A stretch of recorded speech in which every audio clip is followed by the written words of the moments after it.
It's always good to hang out with my friends, including Mrs. Typewriter.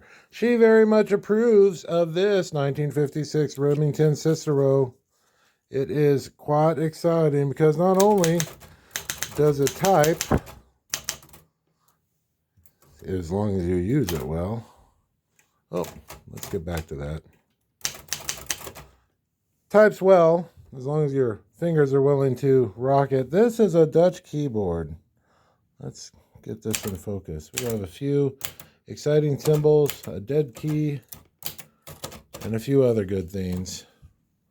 As you can see, this thing is fully professionally serviced by yours truly. One little nick right there. Other than that, it's good to go. And oh, it comes with a case. How stylish. Here from the Typewriter Muse showroom in Riverside, California. Make your appointment today. Please come play with our typewriters.